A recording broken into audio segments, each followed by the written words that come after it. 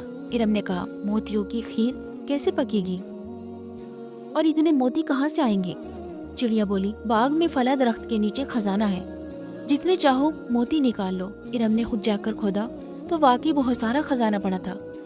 اس نے ایک صندوق موتیوں کی نکالی اور باورچی کو بلا کر مختلف کھانے پکانے کا حکم دیا، اور ساتھ ہی موتیوں کی صندوق رکھ کر باورچی کو کہا اس کی کھیر بناؤ۔ باورچی حیران ہو گیا اور کہا کہ بیگم صاحبہ موتیوں کی کھیر کس طرح پکے گی اور یہ کس طرح کھائی جائے گی؟ ارم نے کہا تم کو اس سے کیا، تمہیں جو حکم دیا ہے وہ کرو۔ شاہ نواز اور فیضان تمام دیر بادشاہ کے ساتھ شکار کھیلتے رہے۔ شام کو جب واپسی کا وقت آئے تو دونوں بھائیوں نے بادشاہ کو رات کا وعدہ یاد دلایا۔ بادشاہ تیار ہو گیا اور شکار گاہ سے سیدھا ان کے گھر آیا۔ جب ارم کو معلوم ہوا کہ بادشاہ تشریف لائے ہیں تو اپنی کنیز کے ساتھ دوڑ کر دروازے پر استقبال کیا۔ بادشاہ نے ارم کو دیکھا تو اس کے سینے میں ایک ہک اٹھی جسے شاہ نواز اور فیضان کو دیکھ کر اٹھی تھی۔ اس نے ارم کو بیٹیوں کی طرح پیار کیا اور پھر تینوں بہن بھائی بادشاہ کو اپنا باغ دکھانے لے گئے۔ وہاں بادشاہ نے درخت سے طرح طرح کی آوازیں آتی ہوئی سنی تو بہت حیران ہوا اور پوچھا یہ کیا اسرار ہے؟ شاہ نواز نے سب حال کہہ سنایا کہ ہماری بہن یہ نادر نایاب تحفہ اس طرح لائی۔ بادشاہ بہت خوش ہوا اور درخت کا دل آویز گانا سنتا رہا۔ پھر حوض اور فوارہ دیکھا جس میں سنہری پانی تھا۔ اس کے بعد بولتی چڑیا کے پنجرے کے پاس آیا۔ وہاں بہت سے پرندے اس کے ارد گرد جمع تھے۔ ارم نے کہا غافل چڑیا، بادشاہ سلامت کھڑے ہیں۔ چڑیا فوراً بادشاہ کو سلام کر کے معذرت خواہ ہوئی۔ بادشاہ اس کی گفتگو سن کر بڑا حیران ہوا۔ جب یہ سب کھانا کھانے کے لیے چلے گئے تو چڑیا نے کہا مجھے بھی وہی لے چلو۔ ارم نے پنجرا اپنے ساتھ لیا اور کمرے میں لا کر لٹکا دیا۔ بادشاہ کھانا کھانے کو بیٹھا تو موتیوں کی کھیر دیکھ کر حیران ہوا اور کہنے لگا یہ کیسی کھیر ہے؟ کیا موتی بھی کھائے جاتے ہیں؟ میں تو سمجھتا تھا کہ تم سب عقل مند ہو، لیکن یہ ایسی بے وقوفی ہے جس کا جواب ملنا مشکل ہے۔ شاہ نواز، فیضان اور ارم خاموش ہو کر چڑیا کی طرف دیکھنے لگے۔ چڑیا نے بادشاہ کو مخاطب کرتے ہوئے کہا آپ موتیوں کی کھیر دیکھ کر تو حیران ہیں اور ہمیں بیوقوف بتاتے ہیں، لیکن میں آپ سے پوچھتی ہوں کہ جب آپ کے ساتھیوں نے یہ کہا تھا کہ ملکہ کے یہاں بلی، کتے اور چوہا پیدا ہوئے ہیں، اس وقت آپ نے یہ کیوں نہ سوچا کہ انسان کے یہاں جانور کس طرح پیدا ہو سکتے ہیں؟ چڑیا کی یہ بات سن کر بادشاہ حیران رہ گیا اور کہا چڑیا اگر تم راز کی باتیں جانتی ہو تو بتاؤ اصل معاملہ کیا ہے؟ چڑیا نے کہا ملکہ کی بڑی بہن جن کا بیاہ آپ نے ان کی مرضی سے نان بھائی اور باورچی سے کروایا تھا، اپنی چھوٹی بہن سے نفرت کرنے لگی تھی۔ چنانچہ ولادت کے وقت انہوں نے پہلی اور دوسری بار کے لڑکوں کو ٹوکری میں ڈال کر باغ کی نہر میں بہا دیا اور مشہور کر دیا کہ بلی اور کتے کے بچے پیدا ہوئے ہیں۔ تیسری بار بیٹی پیدا ہوئی اور اس کو بھی نہر میں بہا دیا اور آپ سے کہہ دیا کہ مردہ چوہا پیدا ہوا، لیکن خدا کے حکم سے وہ تینوں بچے آپ کے مالی کے ہاتھ لگ گئے۔ اس نے ان کی خوب اچھی طرح پرورش کی، لکھایا پڑھایا اور اب وہ بچے آپ کے سامنے بیٹھے ہیں۔ یہ سن کر بادشاہ روتا ہوا اٹھا اور اپنے تینوں بچوں کو گلے لگا کر بے حد رویا اور معافی مانگی کہ بیٹا میری لا علمی میں تم میری محبت سے محروم رہے۔ پھر تینوں بچوں کو لے جا کر مسجد کی سیڑھیوں تک پہنچا دیا اور پنجرا کھلوا کر ملکہ کے قدموں میں جا کر گر گیا اور ساری صورتحال بتا کر معافی مانگی، اور ملکہ بھی رونے لگی اور بادشاہ کو اٹھا کر خود اس کے قدموں میں بیٹھ گئی۔ اس کے بعد تینوں بچوں کو دیر تک پیار کرتی رہی۔ بادشاہ نے ملکہ کو حمام میں بھیجا تاکہ غسل کر کے لباس تبدیل کرے، اور خود بادشاہ نے ملکہ کی دونوں بہنوں کو بلوا کر اسی وقت قتل کرا دیا۔ ملکہ حمام سے فارغ ہو کر آ گئی۔ اسی وقت سب نے مل کر ایک ساتھ بیٹھ کر کھانا کھایا۔ دوسرے روز بادشاہ نے جشن عام کا اعلان کر دیا۔ ارم، فیضان اور شاہ نواز کے ساتھ نئے محل میں آ گئی۔ بادشاہ بھی یہی رہنے لگا۔ اس کے بعد اس نے ایک عرصہ تک نہایت عدل انصاف سے حکومت کی۔